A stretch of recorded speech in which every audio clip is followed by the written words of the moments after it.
Welcome back, guys, to another episode of the Unlucky Specialist Podcast. Yours truly, Sam Torres. And your boy, Jeff Depena, a.k.a. OFRITZ, a.k.a. we out here. It's the weekend. It's Father's Day. Summer's for sure officially here.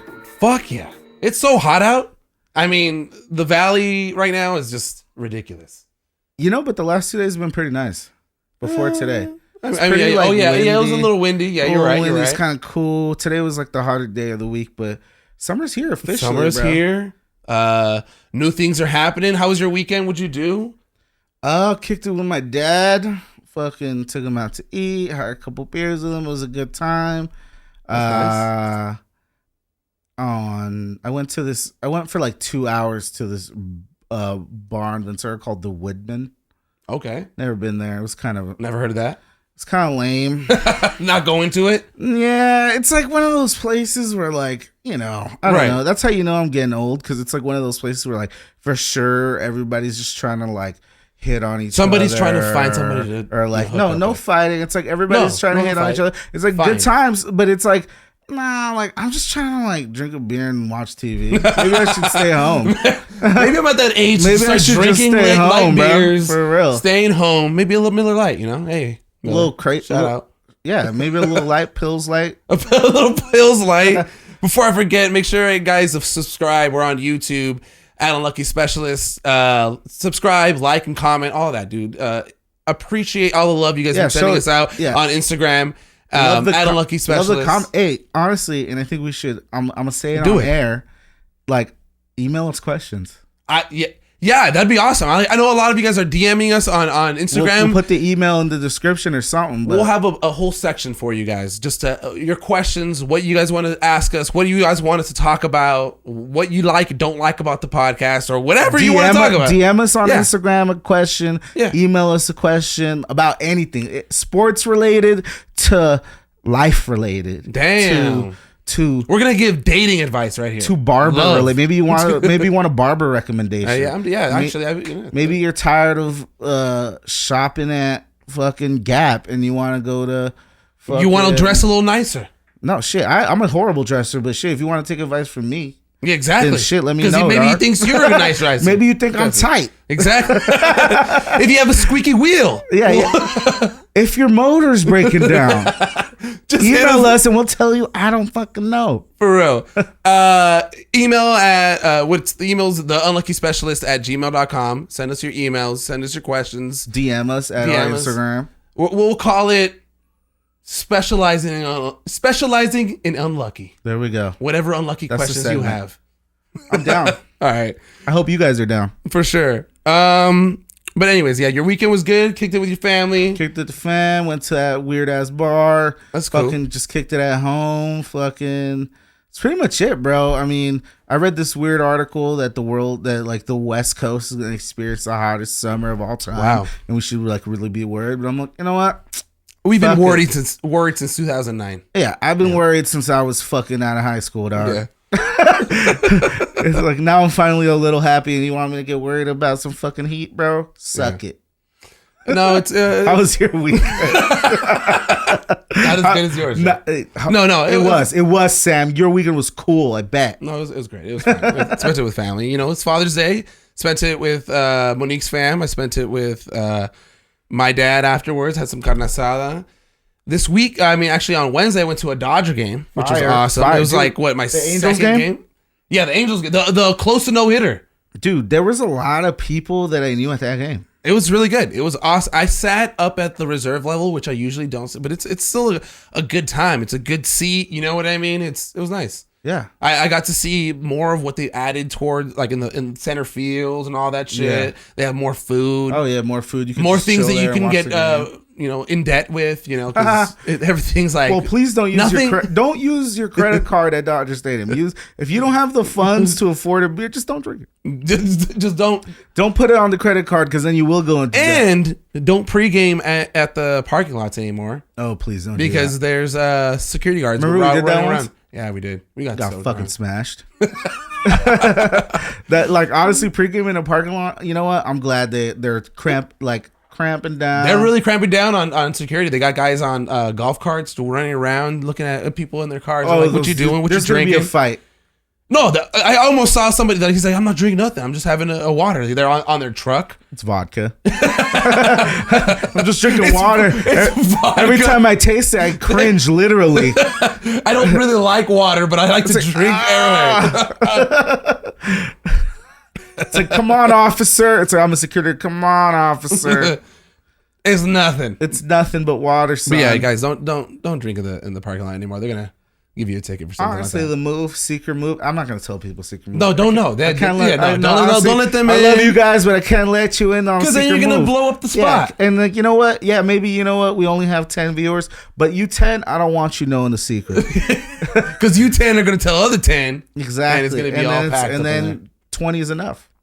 20 is enough to pack the scene, dog. We said too much. We said too much. We said too much. This is Omerta, bro. This is like a blood pact, bro. We'll talk about that a little later in the podcast. Foreshadowing. You like that? You like that? Little foreshadowing of the episode. This is why I went to college, bro. This is why I have a bachelor's. I learned foreshadowing in English 33. Whatever the fuck that class was. Shout out to English class. I felt like I sucked at English just because I was so lazy to write papers. I loved writing. And then papers. I liked writing. Okay, I loved I'll writing. take that back. That's a hot take. I didn't love writing papers, but I loved writing. Yeah, exactly. I loved writing because you have to come up with your thesis and your points that you're coming across in the middle, and then you have to wrap it all up at the end. Shout out to Mr. Littlefield from LAB. Literally, I'm gonna keep it real. When I went to LAB, I did not know how to write an essay at all. You know why? I literally learned in that class. Let's not name any names. You already knew where I was going. Let's not. I'm gonna name Mr. Littlefield because he was actually good. Let's not name any. Let's not name any names. I'm not naming nobody. I don't want to put dirt on nobody's name. I'm putting some good shit on Mr. Littlefield. He taught me how to write an essay. Shout out to you, dog. Like, and he broke it down so simply. It was easy to grasp, and it was just like. I was like, sick. I want to write. I want to keep writing. I want to be a writer. Shout out to him. He was cool. Yeah. How did we get into this? This is our life. This is what we do now. Talk about writing. That's why we said life, not life advice. What is it? What did you call it? Unlucky. Specializing in unlucky. We'll workshop that. We'll workshop that. We don't know. But, you know what I mean? But another thing that happened this weekend, the Drake album came out on Friday. A lot of people were talking about that. You know, people like the conversation of or people don't like the album. And what do you think about anytime Drake, or especially in like rap, right? Like I'm talking about like the big rap artists. Anytime like Drake, Kendrick, J. Cole, Future, I don't even know. I'm just talking about the big like mainstream guys. I'm sure there's some people that I just left out. People are gonna be mad, whatever. But anytime like the big mainstream guys drop some shit, there's gonna be lovers and haters for sure, because they got their niche fan. Like it's not even niche, but they got their core fan base, right? Core fan base. So whatever these people drop, they got at least 300,000 people that are going to listen to it. They want an expectation of an album, and they want them to meet that expectation. But then there's also that next group where it's like maybe they're not the biggest fan, but they know this guy's the guy right now. This is this is the big artist in hip hop. This is probably in every genre, but I'm like more tapped in. What we're talking about? Yeah. So it's like. So they know they're tapped in, and they're like, of course, I got to listen to Drake because it's like if I don't, then I'm out of the loop. Mm-hmm. I feel like. Those are usually the people. It's like with anything, like even in politics, it's like the middle. It's like you got the extremes on one side, the stands. You got the extreme on the other side, the haters. It's like, but when a big artist drops something, you got to convince the middle. You got to convince the people in the middle to fuck with your shit. No, but do you as a big, like I kind of want to talk about what you just said there. Like, do you as a big artist really have to provide for the people in the middle or for the people on your stands? Because at that point, you've made your name. Like, well, we're talking about Drake here. Like, you know, let's be honest. We're talking about Drake here. He is the biggest, but he's the name in rap and hip hop in the last 12 probably years. All mainstream music. Right, in pop even. You know what I mean? Last 12 years. He's dropped, you know, albums and albums that's made multi-platinum, you know, whatever. He's made his name. Does he really, at this point in his career, really need to cater to the middle than to his stands or whoever the fuck he wants it? Which it's like, I'm glad you said that because he doesn't, and that's why he dropped this album.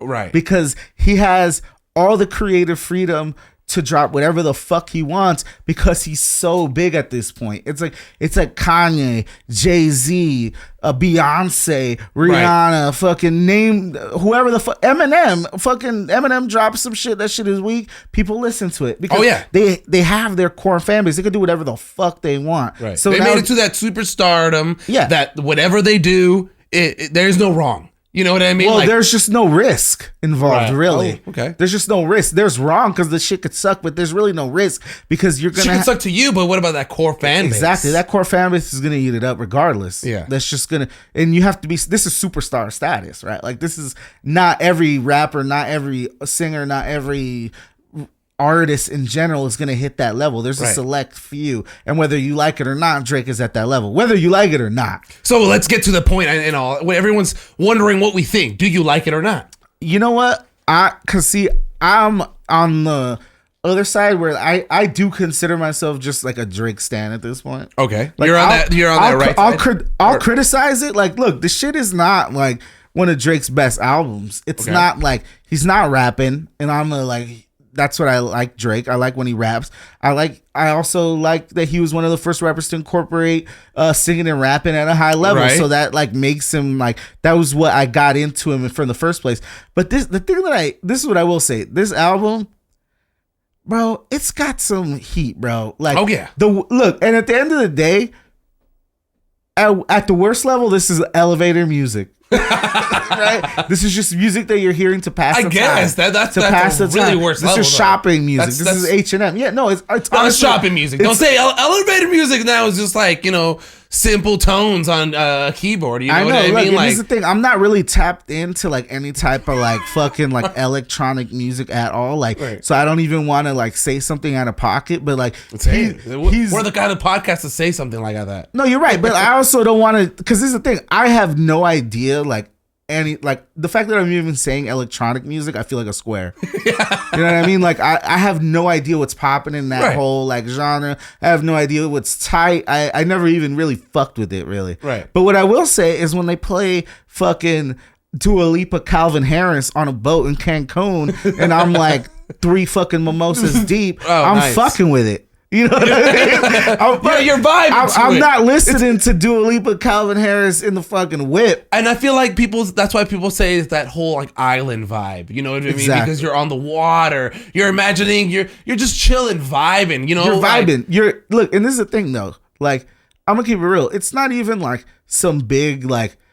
I went to some raves in my day. Never really liked them, but I just went just because I was like into like the party aspect of it. I was like, fuck it, I'm gonna go. No, it's a thing that it's a rite of passage. Yeah, sometimes. Like you gotta go at least one. And like, you know, I went to more than one. I went to a few. I never really liked it, but but this is the thing. You always need that music where like you're tired and you just need to like recover and settle down. Let's just be honest. You're not tired. You're fucked up. Yeah, you're fucked up and you need some time to breathe.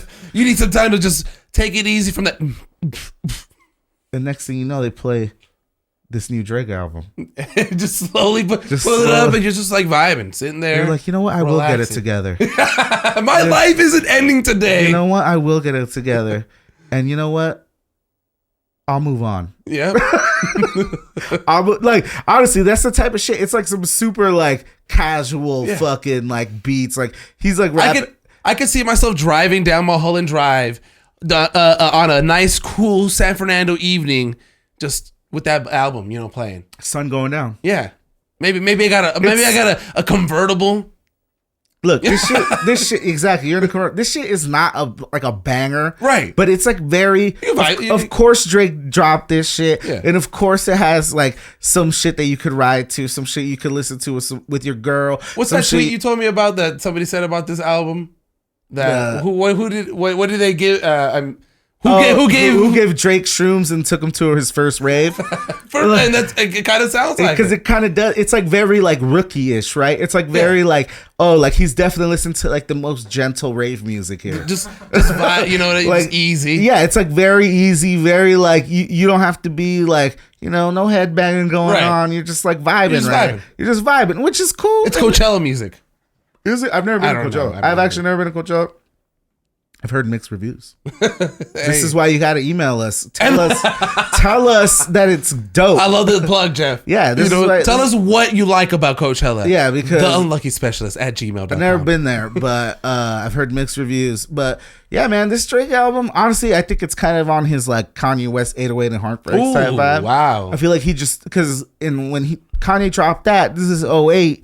Controversial. No one really was fucking with the album, and no one was really doing what Right. the album did. And I feel like now Drake is kind of gonna do this for like rappers, because this is the thing: people were singing with the vocoder, Right. Like, and they were like doing that, but rappers weren't. Right. You know what I mean? Lil Wayne kind of was a little doing it, like with the lollipop shit, but he was barely beginning. I feel like Kanye jumped the gun and did a whole album, like. And I feel like after 808s, like at Then first, Lil Wayne really tapped in with that shit. and people didn't really like it at T-Pain, first, but obviously then T-Pain. people started moving on into that whole auto-tune. I mean, it started the whole mumble rap era. Exactly. Lil Wayne, Kanye, and T-Pain are the godfathers of mumble rap. And people hate that whole mumble rap. Yeah. And you don't see and where now it's I'm about to coming from. tell you, I'm gonna go out on a limb and say I think rappers are gonna start rapping over these type of beats Drake just rapped over. He didn't even rap on them. First of all, he sung over them. But I feel There's like, one rap at the end. and that's not even that type of beat that the whole album's like about. Like that's Right. like a regular hip hop beat, like with the boom bap, like Exactly. fucking shit, like.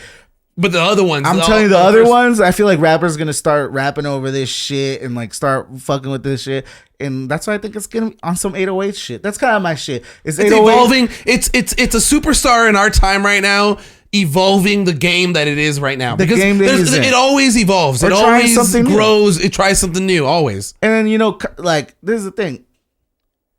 Is it Drake's best album? No. Was 808's Kanye's best album? No. But did it have some hits and some good songs? Yes, on both sides. So, you know what? Long story short, I fuck with it. I'll bump it. I'll bump it. Yeah, I'll bump it. I didn't even listen to it till today. I mean, we listened to it right before I'm not the gonna podcast. hate. I'm not gonna hate great. on Drake shit. You know what's Drake album I didn't like? Views. I thought that shit was kind of lame. I didn't like that one where it's like it's him in the picture of his dad, or his dad smoking like a pipe. Something playlist. Yeah, that was like the playlist one. Yeah, no, it was. It had some the good name. so- It was like something. It had some good songs, but I wasn't really liking. Look at that us one. saying we're Drake stans and don't even know the name of his fucking albums. I know, right? We're stans of what he does. I know it has that song "Blem" and that song "Portland," which I absolutely hated, Just throw it out. despised. It was awful. But talking about great albums, Rolling Stone came out with their. Well, now it looks like 100 greatest albums. 200. 200 greatest Hip-hop hip hop albums of all time, and we're a little disagreeing with what they got there, Jeff. I feel like we should go through it. A lot Talk about. disagreeing. Yeah, I mean, we disagree. A We lot. disagree with the top 10 just from the start. So, I mean, I feel like we should go through them. Look at the first couple, see what you think, what the people think. I don't think that many people saw it. Yeah, Didn't see it the kinda- article up there. It kind of snuck up on went, people. like, under the radar a bit. Yeah. Like it kind of didn't really get picked. I don't think people really notice. People don't really read Rolling Stone anymore. But Right. it still has that. Do people read anymore? Fuck. Please read something. That's my life advice for you. Bring it back without even asking. Please read something. Read an article. Read the weather report. Read anything besides the caption under that Instagram under that post. banger ass tweet. Don't read anything but Hoodville. For real. Get some education in you. So look, this is honestly an insane ass list. Like, just to start off, we're only gonna do the 40. We're only gonna do 40. You could read the rest because we're encouraging reading on this podcast. You can look at the rest. 40 is The Chronic, bro. Number 40 in the top 200 albums is The Chronic, which is one of the most fucking iconic hip hop albums of all time. And this is the thing. Obviously, we're talking top 40, so we're already in rare territory. We're already where this should not be. You know what I mean? Yeah, but Like, this is rare territory, right? Right. You're talking top 40 hip hop Oh my albums God. of all time. Jeff, look at those. Just 40, 39, and 38. Just those Look, three they got albums. Lil Wayne, The Carter 3 at 39. Like, that great album. Amazing. Not album. my favorite Lil Wayne album. Okay. You know what I mean? I like Carter 2 better. Carter 3 was his biggest album. I mean, if you're looking at albums and having song after song after song that It actually has hits. It has hits. You know, Carter 2 doesn't have as much hits. Right. So, like, that's the thing. and that's like, what I feel like they're basing it off, because I think we could it's- be like, fans and be like, oh, this was great. This was my favorite So what album. are your top 3 criteria for a good album? Like 3 things that you look for in your like not in even mine or just in what yours. this should No, be the greatest. Just what like your top 3 criteria for the greatest albums. Like what are you looking for? I'm looking for the album to have consistency throughout the album, like no good- skips, right? Or like minimal skips. Minimal, yeah. Not every album can get no skips. Yeah. I can't right now think of one, Yeah. but we'll talk about that rare, later. yeah. But minimal skips. I'm a big person on the lyricism and the songs of it all. You know what I mean? Like the meaning, like what this song is talking about, Right. Whether it's like rapping or singing or whatever Right. it is, what is this song saying, Right. Like, or with this album saying, right.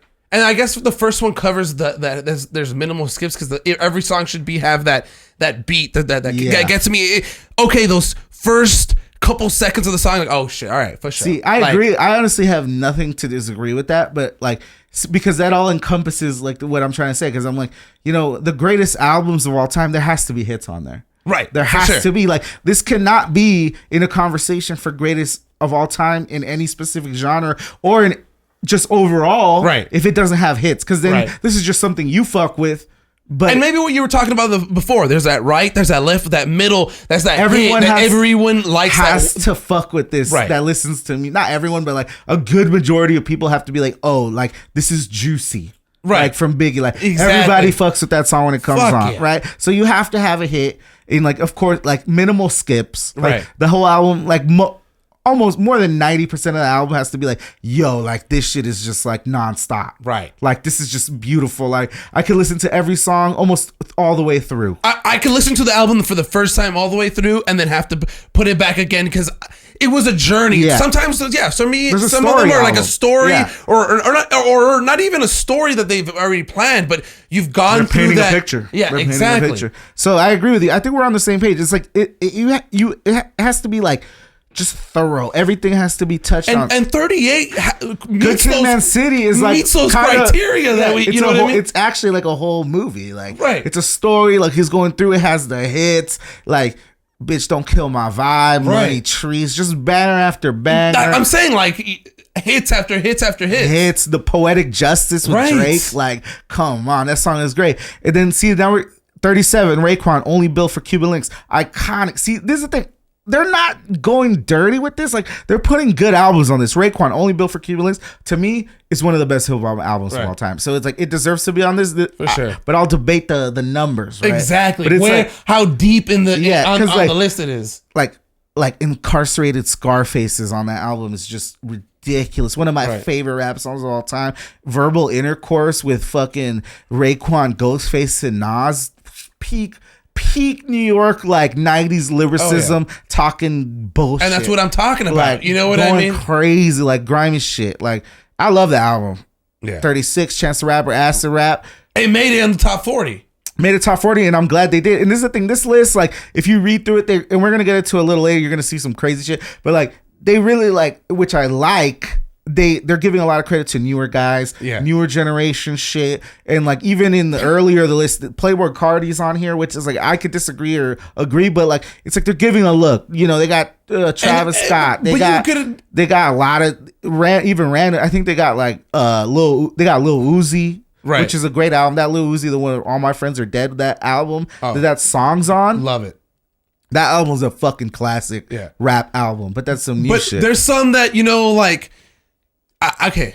I'm just gonna say I'm not the biggest fan of Nicki Minaj, and I'm not gonna say like she's great. She has Yeah, some they good got her hits. at 31. At 31, With I don't Pink know if Friday. Pink Friday has the criteria that It's I'm looking above for. Doggy Style, by the way. This is the Right. thing. Just in context. And the Chronic. In the Chronic. It's about the Chronic. It's about Only Built for Cuban Links. Right. It's These about albums that we Good just talked Kid, about. Mad City. Like, and you know So what? that's where I'm thinking, like, is this All Eyes on Me 29? You know what I mean? Like, Crazy. And then they go into the class, right? Beastie Boys, Paul's Boutique. I didn't never listen to that shit. Right. But it's like if you're people who tell it from that era, they're like they changed the game. Tupac, All Eyes on Me. That's to me, that's Tupac's best album. right. And like Exactly. how That's are you what I'm gonna have saying. that shit at like 29, bro? Like Right. that shit is insane. Mobb Mobb Deep Deep, the the infamous. Infamous. Oh my god, Mobb Deep the infamous. right. Honestly, when I first heard the Infamous in like 2002, right? Even though that came out in like in the mid 90s, but when I first heard it, blew my mind.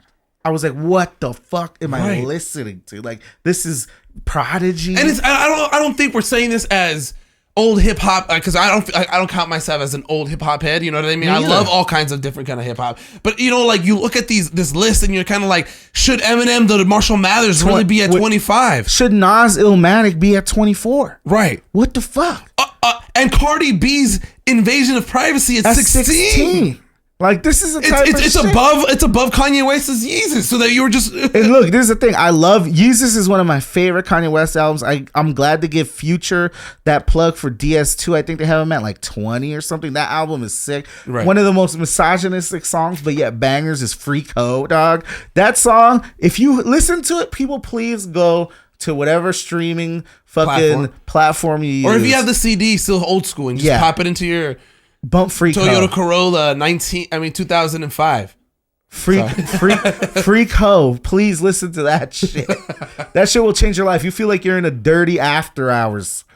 And you're just like watching. You feel dirty just listening to the song. But it's like, but this song is just a banger. Yeezus, probably Kanye West's most political album. Go back and listen to that shit. You'll be like, yo, this probably was the reason why he thought he could run for president, bro. Right. No, Yeezus is a mad political ass album. It's honest. It's really, and this is saying a lot because, you know, Kanye's always been very like outspoken with like his religious themes. Jesus Walks. Right. From the get-go. Cracked music, right? Like, he's always had a statement, but I feel like Kanye Yeezus is like peak, like Kanye, Blood in the Leaves, Black Skinhead, crazy ass shit. Then we got Cardi B. I can't even say nothing about that.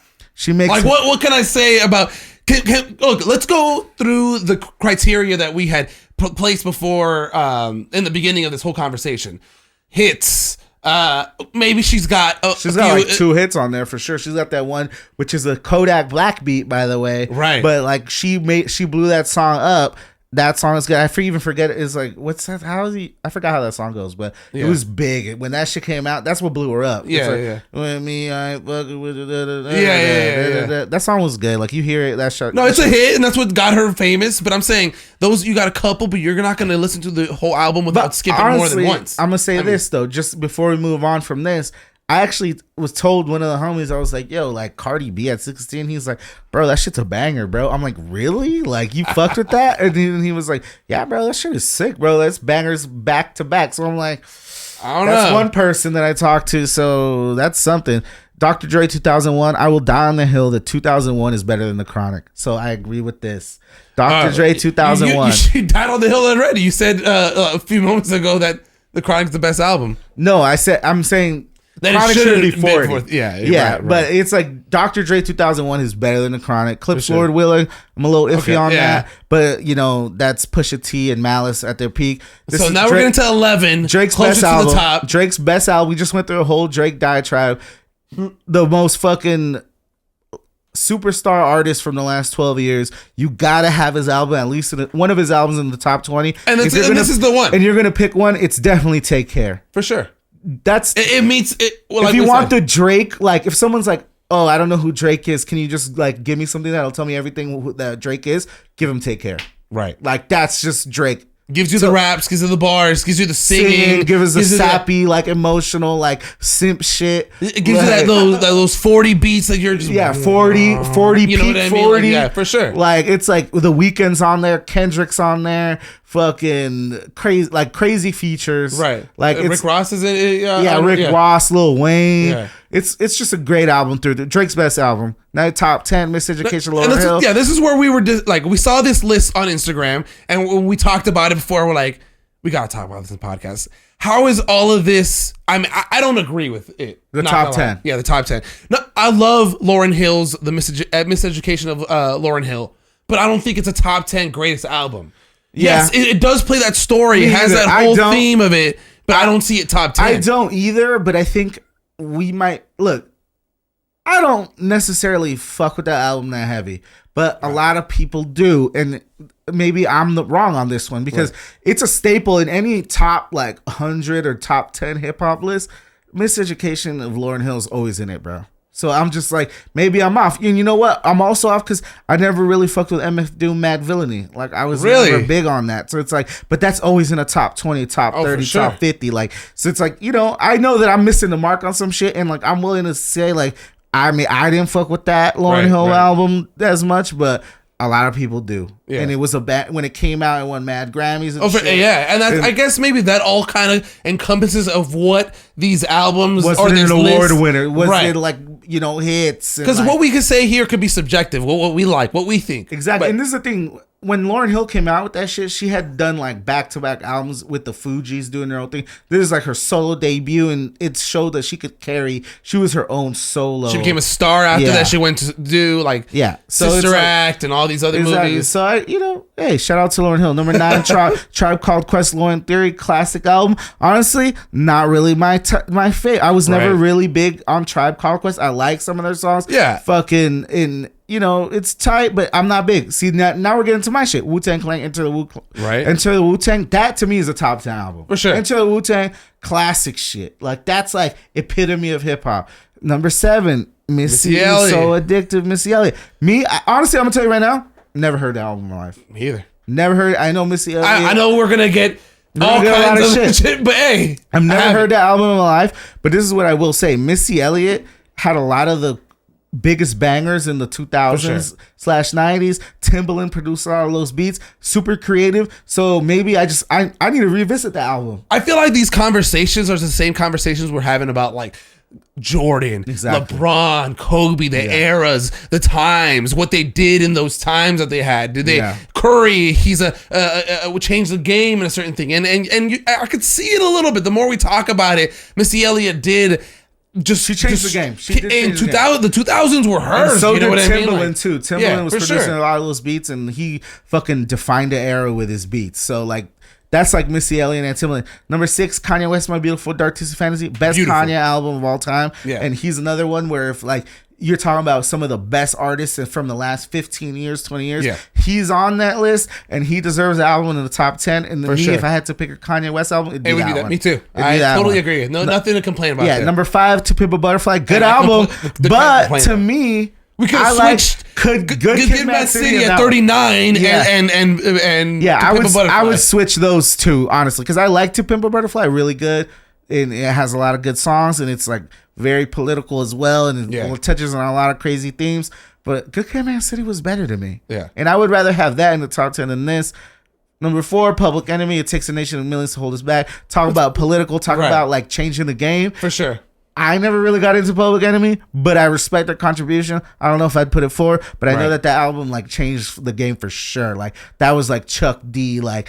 Basically with like a hip hop like rock band type of shit. Like they were like a hip hop punk band type of band. Like for sure. Like so Chuck D, you know, they changed the game. Just off changing the game alone, you might have to put it on there. Exactly. Like, and that's why I'm like thinking about it a little more. What I guess it's what they did to the era or the time in hip hop. That matters a lot. Like when it came out and then why isn't the Chronic or other like you know what I mean? Like I would put the Chronic over that because the Chronic changed the game. Yeah. It made a whole new sound. It exposed the West Coast. Like, this is not NWA anymore. This is like funky, smoking weed, talking about women, low riders. Like, this is not political no more. Yeah. We're chilling. Yeah. This is gangster shit. This is LA. Yeah. It's like LA gangster shit. Yeah, it changed the game. Number 3, Jay-Z, The Blueprint. This is the thing. I would switch Reasonable Doubt and The Blueprint.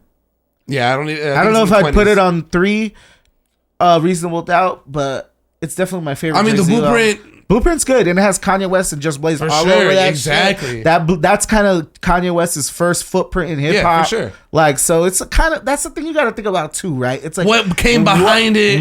Why did this album like? And Blueprint's a classic, so don't get me wrong. But it's like, yeah, you know what? It put on Kanye West and Just Blaze, and it had one of Eminem's best verses, Renegade, which was like used in the beef with Nas and Jay-Z, where like, yo, the white boy killed you on your own shit. Like, there's a lot of things tied into the Blueprint. It came out on 9/11, right? Like the 9/11, and he still took it out while that shit happened, and it still went fucking number 1 in platinum. Like, that's some shit you got to think about. Like, the Blueprint's iconic. Yeah, and that's what I'm saying. Yeah, It's yeah. iconic. So do you stand by your changing Reasonable Doubt and Blueprint? Because they got Reasonable Blueprint at number Doubt- 3. Reasonable Doubt is my favorite Jay-Z album, that's- but I that's think you the using your Blueprint. emotion I think into the it. Blueprint might be his most iconic album. So Yeah. like, I don't know if I'd have it 3, but this is the thing. Jay-Z's probably like going back to like superstars and most influential rappers of the last fucking 20 years, 30 years. He's on that list. So you gotta have one of his albums in the top 10 For sure. And you gotta like maybe it is top. But should Outkast be at number 2? It's Stan Cohen. This is the thing too. Outkast, to me, I like Aquemini Me too. better than all their like. That's my favorite Outkast album. But this is the thing. look, Stankonia has so many bangers. Bombs sure, Over Baghdad. yes. Sorry, Miss Jackson. Like So Fresh and So Clean, dog. And that So it kind of it Like- answers our question of has bangers. Do you skip it? No, you don't. no, they're minimal skips, and it's also Outkast like. Just like at the peak of their like popularity, like, And that's why I think we're answering the question here. It's like that's what they're getting to. The peak of and these. it's also like probably the best Southern hip hop act, the most well-rounded. Atlanta, and Atlanta has been so influential in modern hip hop, Right. and like these are the godfathers of Atlanta. sure. So it's like it's like now we're like We're taking understanding into what account these they're writers thinking. at Rolling Stone were thinking. We were talking mad shit before this, you know Like what I mean? I get it a little bit. The thing is, it's like this is the thing though. Like Aquemini, like you got to think. It's like that's maybe my personal favorite. Right. That's what I was just about to say. It's I like, feel but like is it the is it most the most- influential, right. the most like The greatest. Is iconic, there greatest? impactful bangers, Yeah. no skips, awards, fucking superstars at Changing their peaks, culture. changing the game, like godfathers of their towns, their cities, like because that's the thing, Atlanta, they've been a dominant culture for in sure. hip hop like since Ever Outkast. since- yeah.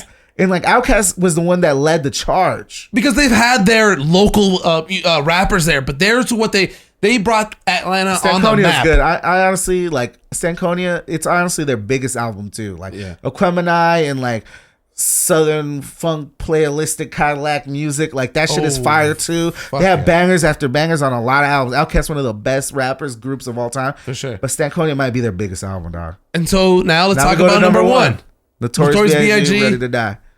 And honestly, that's one of my favorite albums of all time. And honestly, great. like Change the once game. it changed the game, introduced to probably the most talented rapper of all Right.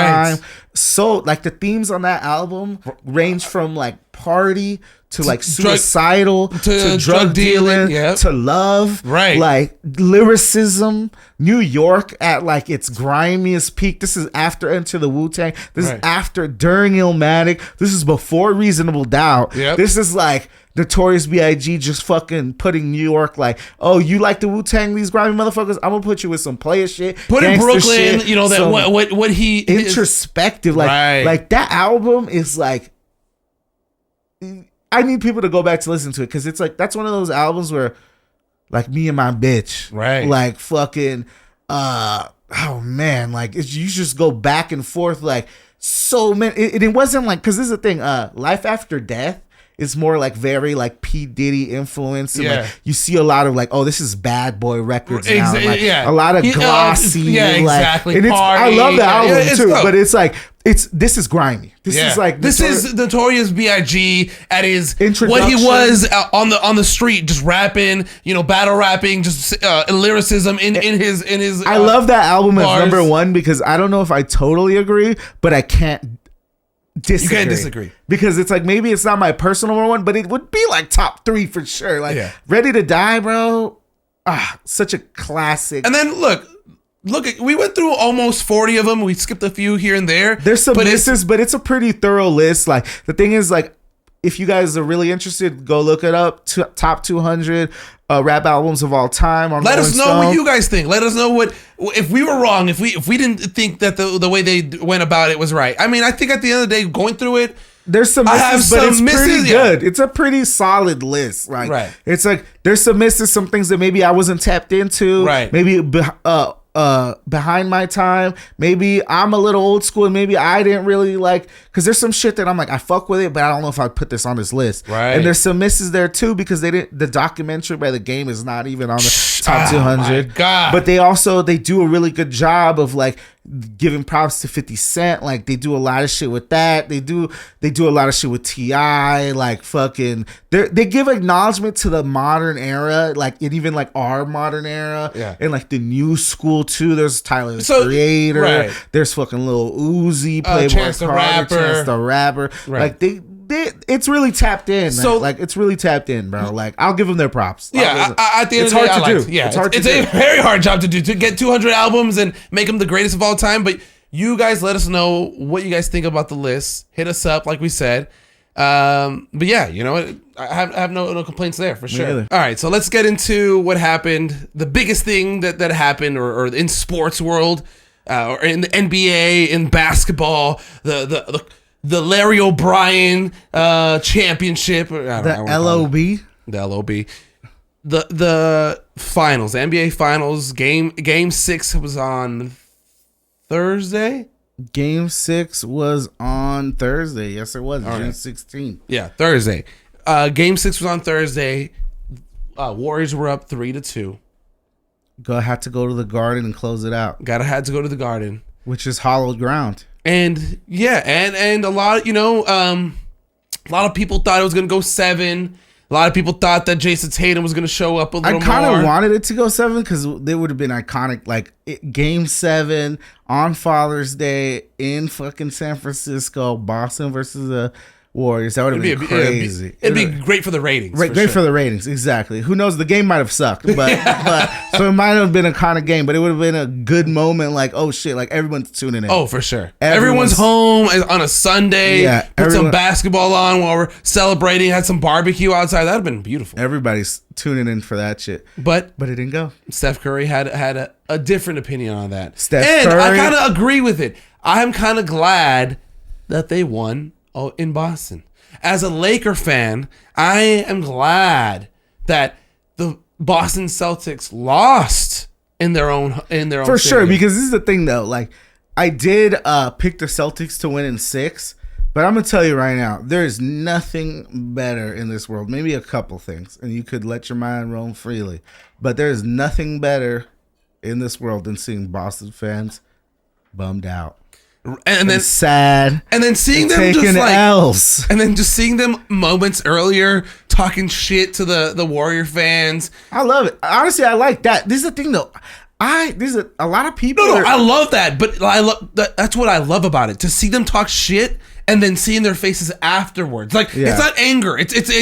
I mean, it's not anger towards me to them. I love that people talk shit. It makes the game more exciting, But for me as a Laker fan, seeing them talk shit and then moments later just seeing them walking out before the game's over. Yeah, this is the thing. I hear a lot. Great shit. I love Celtics losing. I love Boston fans in general having to take that L. And then just, I love that shit. I haven't even listened to Bill Simmons' podcast after I haven't. He was thoroughly sad about it. And it was like great shit.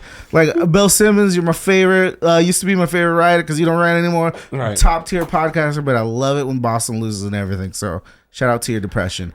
But like straight up, I don't find it hard to hate the Warriors. I hear a lot of takes where people are like, "Oh, Curry's hard to hate on. How can you not like that?" No. Like the Warriors are such a well-built organization. This is what I'll say. Steph, iconic player, and I'm going to a little diatribe about him in a bit. Warriors well-built. Bob Myers deserves a lot of fucking credit. For sure. That trade for Andrew Wiggins for D'Lo is going to turn out to go in the history books for a fucking theft. A grand theft. Like, Bob Myers, you should be arrested for conceiving that plan. In broad daylight. Because I'm going to tell you, Andrew Wiggins was the second best player on the Warriors for the last 3 games and probably this whole playoffs. Because if you think about it, he was A1 guarding people. They put him on Luka. They put him on Tatum. They put him on, I don't know who they put him on the Grizzlies, but he was their best defender. It was not Draymond. Draymond's probably their most switchable defender still. And I guess he's that enforcer guy. He get under people's skin. He still runs the offense. He brings the ball up the court and distributes. Like, Draymond does his thing, and he had a great game 6, by the way. Right. He did his Draymond shit. I think he had a triple-double, balling out. I love that Draymond game. Typical finals Draymond type of shit. Finally had a good game. It's been a while. Sure. But he did his Draymond shit. But, shout out to the Warriors. They did the thing. But this is the thing. For me, it's easy to hate on the Bay. easy to despise the Warriors. It's in your blood. They're in our division. This is the thing that I want Laker fans to always and never forget. They're in our division, and they've been kicking our ass for the last 10 But how many fucking trophies years. do they have? I don't give a fuck. This is talking about modern time. I'm on my Rolling Stone shit, dog. I'm talking about The modern era. shit in this era. So you're gonna still put the Lakers at number one because they transcended multiple eras. I love I'm saying, of course, all time type shit. Yeah, it's Lakers and Celtics. That's what I'm saying. But I'm Rolling saying, Stones like, kind of in things. terms of like me being able to hate them, they're out right on top of that list. Like, I do not like the Warriors. I'm gonna throw a I little. do not like Steph. Like, he's a fucking show off and he's a fucking clown to me. Like, he's out here talking his shit. It's like, I can't, like, so many times in this series, like, I'm like, can someone lay his ass out? Right. Because he's going to the rim, lay his ass out. His fragile ass out, bro. Like, lay this man out. No one did it. Like, they like hover around him. Right. And, And it's I'm like, gonna add a little bit of leña to that fuego. leña. You know what I mean? I'm gonna add a little wood to that Leña fire. time. He just made it to the table, Jeff. Oh, he's on that table. I Doesn't know that what make table. you like a little. This is what I told upset you a little last bit? week. This is what I told you last He's week. gonna he made it to that table with LeBron. LeBron is tied in championships. 4 championships. One behind Shaq. Kobe. One Larry Bird. Yeah. No, Larry Bird only has 3. Larry Larry Bird only has 3. Okay. No, But he's on that table. he's on that table with those elite. Brings me to a good conversation because I'm ready to talk about top 10 players of all time. Oh right wow! Bill Going Sim- through the whole Bill list that we were Simmons going brought through. it up. Yeah, this is a list-oriented podcast today. We're listing it. We're in an organizing mood. See, this is the thing. Bill Simmons did his whole, because Bill Simmons is like a very like basketball historian. Right. He wrote the book of basketball. He listed his top 100 players. He updates it every couple years, and he's very like tapped in, tuned in to that side of basketball. So Right. I'm not gonna go into his list per se, but he entered Steph into his top 10. Recently. The last podcast, he was like, Uh-huh. Steph is in the top 10. And this is the thing. To me, it's still debatable. But I'm gonna go from 1 to 10. Okay, number one. Michael Jordan. Okay. Number 2, Kareem Abdul-Jabbar. Okay. Number 3, LeBron James. No arguments so far. Number 4, Magic Johnson. Okay. Number 5, Kobe. Oh, okay. Number 6, Duncan. Okay. Number 7, Larry Bird. Right. Number 8, Wilt. Okay. Number 9, Bill Russell. Man. So now we get to 10. Okay. And this is the thing, the list for 10, there's a lot of guys knocking on that door or have established their credentials to be Right. at that door. And my list for 10, I don't have a concrete 10, number 10, but the list for 10 goes between Shaq, Okay. Hakeem Olajuwon, we're talking Moses Malone, Right. we're talking Kevin Durant. I like Kevin Wow. Durant a lot. And we're Even talking with his- and we're talking Steph. Steph is in that conversation. But you can't put a concrete person at 10. I feel like my can't. concrete person at 10, Shaq has to go. Go 1 to 10. Go 1 to 10. No. I mean, I got to get my time because I still debatable on a lot of them. You know what I mean? Like, but Shaq has to be in those in the You top would 10. put Shaq top 10. No, for sure. There's got if you're putting Tim Duncan, Kobe Bryant in the top 10, there's got to be Shaq somewhere. He changed the game. He changed the way players looked. I mean, like Magic Johnson. He didn't change the game, but he definitely was a It was unicorn. No, it was a dominant. No one force. played the game No, like everyone's him. looking for that unicorn now. Yeah, but like he didn't change the game. Steph changed the game. Yeah, Steph definitely changed the game. everyone's shooting from 3 now. Yeah, Shaq. No one could do anything with him. Like he was Right. impossible. Unstoppable force. He was dominant. Like even in that clip that I showed you, where like Kobe and Shaq after 3P, Yeah. Kobe's like the most dominant. Like because that's what he was. For like sure. Shaq was the most dominant, an unstoppable force, a force of nature. What do you do? Superman. What do you do with this man? That's why. Like I agree. If I gun to my head, top 10, Shaq's 10. Yeah, Shaq's 10. But and this is the thing. If I'm being completely honest, I'm debating Shaq and Steph, bro. That's my dilemma. Like, fuck KD, fuck Hakeem. Not fuck them, but like, I'm not really thinking them. They're outside of the 10 for me. Like, for me, it's definitely Steph Shaq argument. And Right. Steph, bro, he might have another championship in him. He might have another Finals MVP in him. Like Steph is nasty. I mean, if they keep bro. that team together, Jeff, I feel like Clay played so badly in this season, this playoffs. He might be shipped off down south to the Lakers. Doubt it. I fucking doubt that shit. Like the way he was talking, like after, like I don't think that he contributes to a winning team moving forward. Look, they got Jordan Poole. I mean, the playoffs. He just did. Like he was hit or miss in the playoffs. He was, but you know what? This is the thing about he Clay. was. I mean, I guess we're expecting old Clay, but I wasn't expecting old Clay. I was expecting a somewhat consistent Clay. And this is the thing about Clay, though, like that he kind of showed me, which makes me disagree with your take, is that his shot was off, but he was moving well. And like after coming off that Achilles injury, that's really what I was concerned about, that he wasn't going to be able to move the same anymore. No, and this is the thing, people forget, Clay was their best perimeter defender. Like he was guarding the other team's best perimeter guy. He was the lockdown guy. He was the guy that was on Kyrie a lot in those series that people forget they played like 4 years in a row. Yeah. Like underrated. I think that's gonna like get erased by history that the Cavs and the Warriors went to the finals 4 fucking years in a row. Right. Fucking insane ass shit. But Clay was guarding Kyrie a lot in those series. It's like, and he was moving like that. But honestly, this is the thing. Wiggins is their second best player now. For sure. Not Clay. It's not Clay. It's not Draymond. It's Wiggins. I mean? It's Steph, Wiggins, Jordan Poole. Nah, Poole sucked in the finals, bro. Poole was not that good, bro. Yeah, I'm not saying the finals. You got to look at the batch of what the playoffs were. You know what I mean? Was good, he helped in certain games where Curry was tired. He's like another version. Like, like to me, like Jordan Poole. I mean, maybe he'll prove me wrong, but to me, Jordan Poole is like Lou Williams.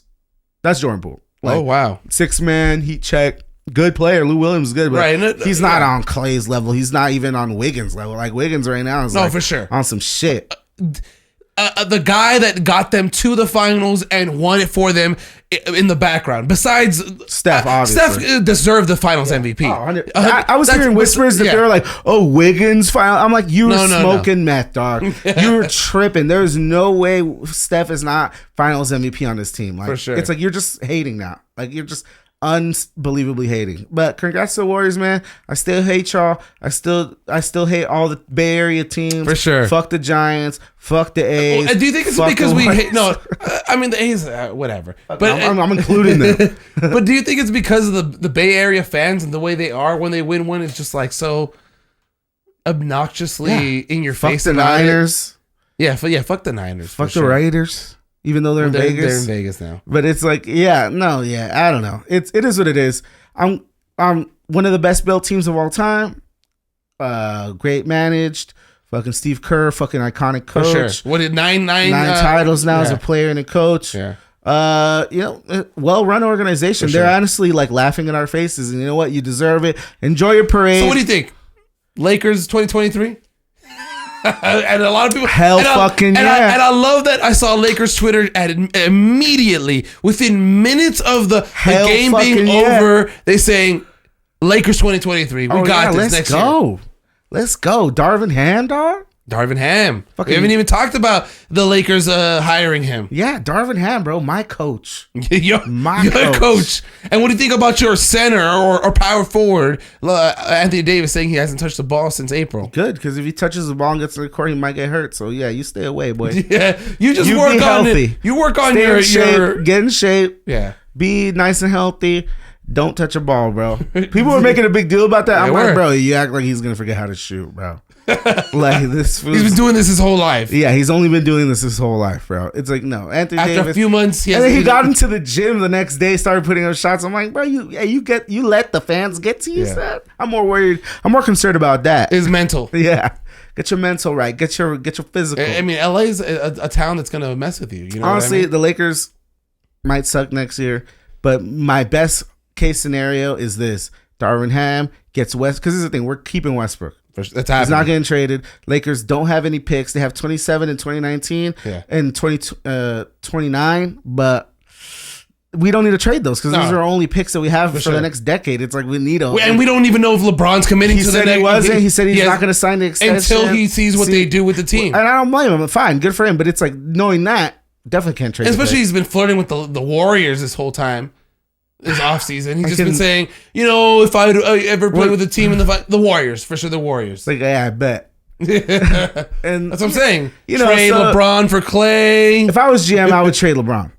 But we're not going to do that. So, like, if we're living in reality, Darvin Ham's the coach. We're not trading Westbrook. We don't have the picks. We have no cap space. So we're running it back. Same team. A little free agents here and there, but nothing crazy. Yeah. And then it's like we're running it back.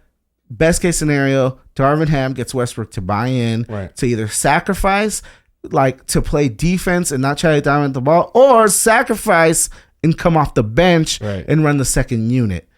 That's our best case scenario. AD's healthy. Best case scenario. LeBron's healthy and still LeBron. Those are our best case scenarios. If that all comes together, we could be a 5 seed, a 4 seed.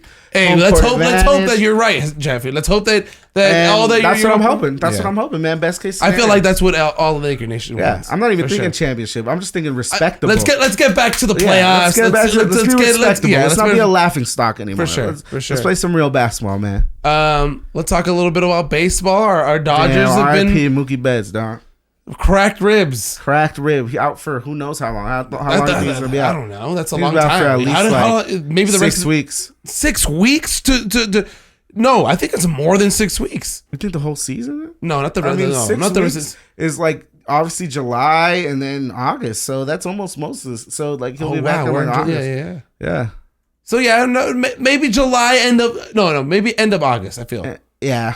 Not mid to late August. Yeah, because that's for sure probably what's going to happen, because they'll probably give him a rehab assignment and shit. So, yeah, I mean, Mookie Betts is out. And our Dodgers, a lot of people took are out today. Walker Buehler, they took an L. I mean, is the trade for Craig Kimbrell paying out? Sorry as fuck. I mean, like, it's not looking Cut good. His ass now. Every time he's out Designate him for assignment. And we let Kenley go for that.